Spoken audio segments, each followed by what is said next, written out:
Hello everybody, it's Wyvern here with another bit of Total War Warhammer 2 Quick Match gameplay. This time around we are on MP Blue Ridge River for a game of Lizardmen against Empire.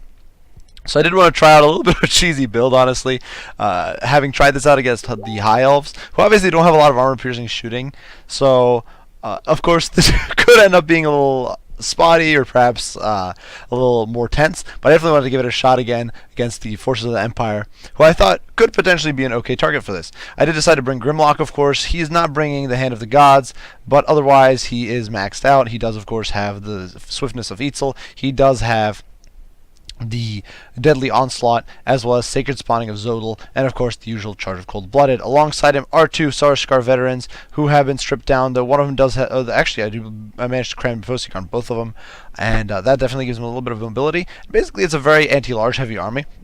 So my hope is that I can kind of rampage through the enemy backline, deal with demigriffs as they come against me. Krokar can actually solo the Royal Dwarf Griffites, I do believe. On a 1-to-1, he's a very, very potent against large, and so I'm definitely kind of gambling on these guys carrying very hard here. Unfortunately, the Sarskar veterans do have the potential to rampage, since they do have that primal instincts. That's definitely something I have to watch out for. And to back them up, I do have 3 units of Temple Guards back here. And these guys I'm hoping will tie my opponent down for as long as possible and deal with enemy large units. If for example, my opponent brings several demigriffs or tries to dive bomb me, I can hopefully retreat into the Temple Guard and hide there. Alongside that, I do have a Bastillodon with a Revivification Crystal, of course, just for those additional heals, as well as respawning Temple Guard. And then 2 units of Chameleon Skinks out on the flank, just to apply some pressure to my opponent's shooting, which is no doubt going to be present. My opponent in his turn did bring a unit of Outriders all the way out there on the flank. And for his lord, he did bring Karl Franz, which is actually something that you don't see all too often. It's definitely a very cool thing to see. Usually you see Boris, he's a very common pick. But nonetheless, Karl, of course, does have Galmaraz. He can hit like a truck, and he's just very, very potent. My opponent also did put the Foe Seeker on him, so Karl is definitely going to be a nasty threat, definitely a force to be reckoned with for my ground forces. For his front line, my opponent does have a mix of the Unbreakable Sigmar's Sons alongside 3 units of Great Swords, who should trade pretty effectively against Temple Guard. Something people don't realize, I think, about Temple Guard, or perhaps they do, but it's not people don't consider all too often, is that Temple Guard actually don't have the best of melee stats. Their melee attack is only 32 and melee defense is 38, which is actually pretty pitiful by the standards of high-end anti-large infantry. So against them, the Great Swords should definitely perform okay, though of course they do not have a chance of winning in the long term.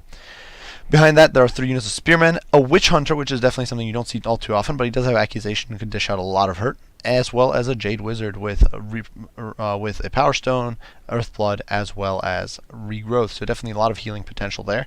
And then a unit of Demigriffs with Halberds all the way out on the flank. Finally, my opponent does have some shooting, including Sterling's Revenge and Silver Bullets all the way out there, and these guys could definitely cause some hurt to my army. So as we close here, I am kind of pushing ahead of the main force with Krokar and with the Sarskar veterans. I don't actually want to necessarily commit too soon. I'm simply trying to do a little bit of scouting as I do push up my Chameleon Skinks out on the flank over here, trying to perhaps get a little bit of poking on my opponent. Now, obviously, I can't see the Silver Bullets or the Sterling's Revenge just yet, but I do have my suspicions.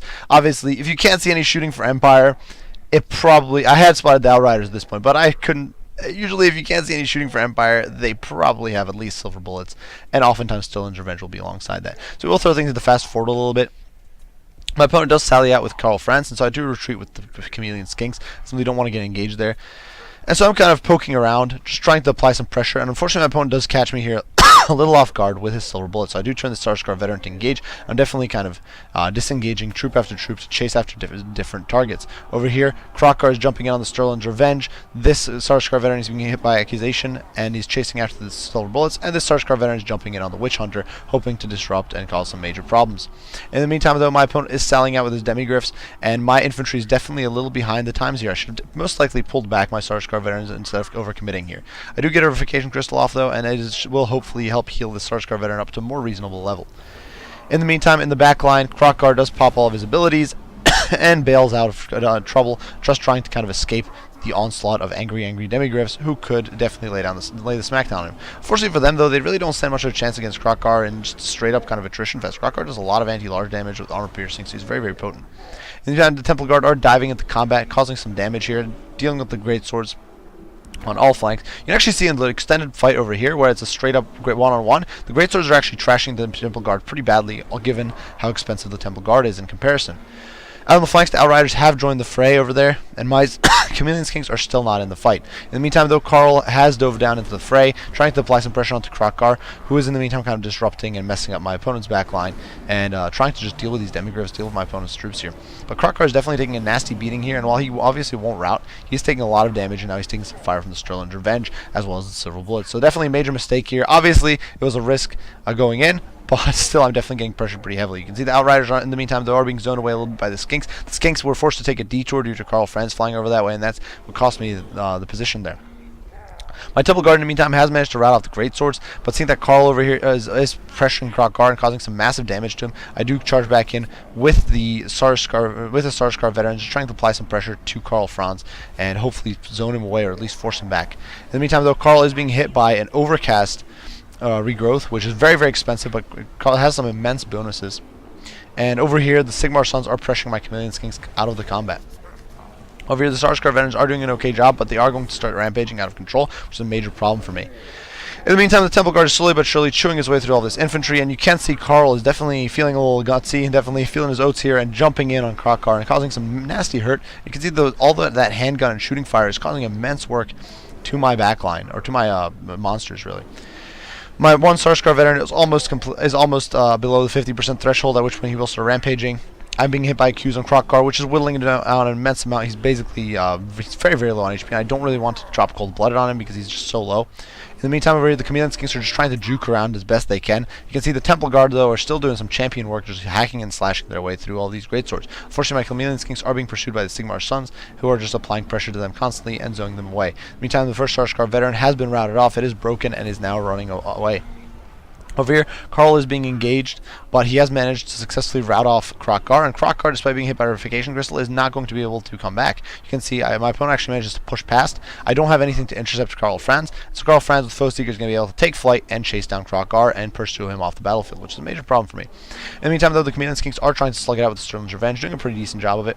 And over here, you can see the Bastillon with the Revivification Crystal courageously plunging into the fray, trying to get in on top of these Silver Bullets. And it can actually do pretty well against them. It's got some nasty bonus against infantry, does quite a bit of splash, and can definitely cause some major hurt to some squishy infantry in the vein of the Silver Bullets. In the meantime, the front line is definitely not necessarily going in my favor, but nonetheless, with the help of a Revivification Crystal and, of course, Bastillon causing terror and all that sort of stuff, we're definitely getting a bit of a win here from the Temple Guard. So the infantry fight has gone very much in my favor, but unfortunately, I have no way of saving Krokgar. I don't have any units fast enough to help here. And so my opponent is simply going to be able to pursue him off the field, and unfortunately, I wasted a Revivification Crystal on Krokgar. Over here, the Sarskar veteran is wavering, and as you can see, is out of control, but for at least for a second. But he will come back and kind of regain self-control, and I'll be able to kind of pop some buffs on him. Over here, the Witch Hunter is being pursued by the Angry Sars veteran, who is doing an immense amount of work. But unfortunately, because this guy is rampaging, I'm not able to force him to keep chasing the Witch Hunter. So I try to get the Chameleon Skinks on top of him and do a little bit of hurt. Over here, in the meantime, the Sarskar veteran is just sitting here wavering, very low on HP. Obviously, if Karl notices him, he could assassinate him instantly. And I still haven't actually noticed him either, despite the fact that he's already come back. And over here, you can see the Bastillon is causing some major disruption. Unfortunately, the Chameleon Skinks are just being pursued and pressured so heavily by my opponent's troops. On the flip side, though, the Temple Guard have done some major work and have cut through these Greatswords and finally kind of finished them off. So my opponent's infantry corps is at this point very, very badly mauled. He's left down to the Outriders and a small handful of shooting units, really. I do pop a cold-blooded on the Sarskar veteran, who does start skyrocketing in with HP, but he is rampaging. He does. I did pop Foe Seeker. I'm trying to get him back into the fight and kind of counteract the cold-blooded slow a little bit, but I'd have no control over him, so he's kind of just in there. Over here, the Sigmar Sons are finally being finished off by some wasteful fire from the Chameleon Skinks. Huge mistake on my part, and this is definitely going to be costing me a good bit. And you can see I'm actually friendly firing the Sarskar veteran, which is a major problem. Over here, you can see at least I should have definitely been focusing all these Sterling's Revenge as well as the Silver Bullets as much as I possibly could.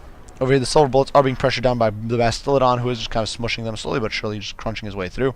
But unfortunately, with so much fire from my opponent, I'm really not going to be able to keep this Sarskar veteran alive, especially through another accusation. My opponent is definitely getting massive value out of that. It's basically like a very, very strong Spirit Leech. And so he's definitely going to finish off the Sarskar veteran, and he is going to go down over here. You can see the Carnage Sword just drops like a brick. In the meantime, the Jade Wizard decides to get a little gutsy and dives in against the Chameleon Skinks, but Chameleon Skinks are no pushovers in melee, and with their poison they do start ripping him to shreds. They will actually beat down the Jade Wizard. And over here you can see with the help of the Temple Guard, my Bastillon will definitely be able to kind of deal with this melee, with this shooting infantry. So my opponent's shooting infantry is definitely in for a very rough being in a very rough spot. In the meantime, the Sarskar veteran has actually managed to shred the Demigryphs, just kind of plowing into them despite being uncontrolled and driving them off a bit. Over here, the Outriders, though, do still have 5 rounds of ammo, which could be a major problem for me in the long run. And obviously, I'm definitely having a hard time pursuing all of these shooting units with my own shooting. Over here, the Chameleon Skinks are trying to tear down the Witch Hunter, but they're not doing the best job of it. They are not a dedicated melee unit. They're just decent thanks to their poison. Over here, in the meantime, the Outriders do get a little gutsy, and they do get a few of them do get caught here by the Temple Guard, and the Temple Guard will bring these guys down to ground very quickly if they get the opportunity. Over here, in the meantime, my opponent's last unit of Greatswords is being crushed, and you can see the game still has a very long way to go. And despite the fact that both of our forces are completely mauled, at this point we are down. My opponent is down to almost none of his troops, but he does still have that mighty Karl Franz, who has just finished chasing off Krokar from the field, and I've basically been stripped down to a whole bunch of scattered infantry units, some of whom are trading fire over here with the Outriders, doing an okay job, as the Outriders do try to strip away the Bastillon and just finish him off. So things are definitely looking a little grim, definitely not looking less than ideal, but we are trying to kind of do our best. We'll throw things into fast forward here because there's a little bit of Benny Hill action as the Sarskar veteran does plow into this infantry mob, obviously out of control. And over here, the Skinks are still trying to pursue the Witch Hunter, though they are failing to hit consistently enough to deal with him before Karl shows up. And obviously I don't want to lose him at this point, so I'm not going to commit him to chasing him down once Karl decides to make an appearance. So throwing things to fast forward, we do actually get a little bit of pressure here on the Outriders. We do manage to zone them away a tiny bit, but unfortunately at this point we are out of ammo on the Skinks, so definitely looking at a very rough spot. Over here, the Sarskar veteran is at only 835 HP, and he's rampaging, so I have absolutely no control over what he does. And he does get hit by another accusation. Those accusations really coming in clutch for my opponent. He's gotten multiple accusations now this game. A very good usage of that Witch Hunter, and a very bad job for me trying to just shut it down. Over here, Karl gets very ballsy and does go in on the Bastillon, right as I do cast Verification on the Temple Guard, unfortunately for the Bastillon, and I do try to pull away from Karl. Bastillon does start to retreat here, but unfortunately Karl does have quite a bit of Maz. The Chameleon Skinks aren't really going to stop him, they're not even able to hit him right now. He's actually not taking hits. You can see that despite the best efforts of the Temple Guard to stop him, Karl simply plows right through and is going to finish off my poor Bastillon, so definitely a rough spot for me. In the meantime, though, you can see the other Temple Guard have managed to and the Chameleon Skinks have managed to strip down the Jade Wizard. The Outriders are out of ammo, and my opponent is definitely not in the best of spots. Obviously, the bar is very much in his favor, but if I'm able to finish off the Outriders and the Witch Hunter, I could definitely still swing this game and deal with Karl. So, in spite of all my mistakes leading up to this point. Now, the Outriders do charge, but Outriders against Temple Guard is definitely not very good for the Outriders at all. The Outriders will get massacred, despite the fact that they do smush the Chameleon Skinks there. And over here you can see Karl is not having a good time against Temple Guard at all. Temple Guard are no pushovers against large. Karl does not have good melee defense to begin with, and his armor is practically irrelevant against their monstrous weapon strength. So he's actually getting stripped down pretty quickly here. He does drop he's dropped almost 1,000 HP since he dove in, and as you can see, he's going to be forced to pull out and take off into the air. Over here on the ground, in the meantime, the Witch Hunter is being surrounded and beaten down by a bunch of angry Temple Guard. The Temple Guard, of course, despite being very low on HP on paper, they actually still have over 2,000 overall HP, so they're actually very strong. And Karl is going to dive in to try to kind of change that right now. But definitely with their okay melee defense, these guys could definitely hold on for at least a little bit against Karl, as well as the Outriders and all those units. The Witch Hunter does still have a little bit of ammo, though, and he can definitely still apply some pressure to my poor Temple Guard. Unfortunately for my opponent, though, the Temple Guard is really not in the mood to kind of die, and they're definitely kind of standing in the fight, really refusing to retreat and actually beating down the Outriders really badly. The Jade Wizard is also mounted, I do believe, and that is going to mean that if he gets surrounded, he's going to get beaten down very heavily. And you can see my infantry actually does manage to storm in right here, shatters the Witch Hunter. He's not coming back, not ever, and the Jade Wizard actually gets beaten down very badly. He's down to 220 HP. He's getting shredded. He's dropping like a stone. He gets hit by the poison from the Skinks, and he's getting hit fairly consistently by the Temple Guard. He's down to 12 HP, and my opponent is definitely desperately trying to kind of collapse. So what I do is I surround him with Karl Franz now, and I'm just trying to poison him, surround him with the Temple Guard, and beat the snot off Karl Franz, sensing blood in the water, just trying to end the game. My opponent is down to 13 troops. I'm down to less than 100. The game is very much in its end stages here, as I do try to surround Karl and finish him off. Fortunately, my opponent is definitely aware of this and does decide to pull out, popping Foe Seeker and simply plowing through my horde of infantry to get out of dodge. Which really leaves my opponent down to only his Jade Wizard, who may or may not rally back, as well as Carl. So what I do is I start moving into the woods, because my only chance at this point is to go into the woods for this very, very clutch endgame moment. Since I really have no other chance to deal with the large monstrosity that is Carl. I also need to deal with the Jade Wizard if he decides to come back. So now the end game, Carl does dive in. He does pop all of his bonuses. He does pop Gall Miraz, which gives him a massive bonus to damage. But we do surround him with the Temple Guard, and despite the fact that these Temple Guards do get terror routed, the rest of our Temple Guards are still in there fighting Carl Franz tooth and nail, dragging him into the mud. You can see he's losing hundreds of HP very, very quickly. But unfortunately, my Temple Guard are also being stripped down, and things are right down to the wire. If my Temple Guard can just land a few more hits, Carl is going to be dragged into the mud and be finished off. But unfortunately, it is not to be, and my opponent, in what is a very, very good game, does manage to defeat me, and it was a really, really a pretty brutal, epic fight. So, to begin with, I will say this is not necessarily, if you're looking for some consistent wins against Empire, this is not the most consistent build to bring. I wanted to try it out because it had worked against Hiles really well. Obviously, Empire's armor-piercing shooting, but I kind of assumed that with the Chameleon Skinks, as well as having several large mobile monster heroes, I would be able to plow through and kind of get on top of my opponent's backline and disrupt it enough to not really have to worry about it that much. As it turns out, I was very much wrong, and so I definitely learned something there. My opponent made some stellar use of the Witch Hunter, really getting the most possible value out of that hero. Very, very cheap investment, really, most likely. Witch Hunters are pretty cheap, with massive returns.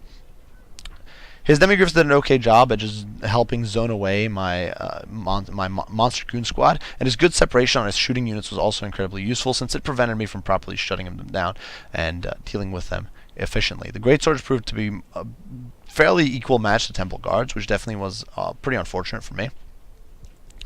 And in spite of my best efforts, in the end, my opponent was simply able to beat me down. One of the big problems was, of course, that Krokkar was routed off and never came back.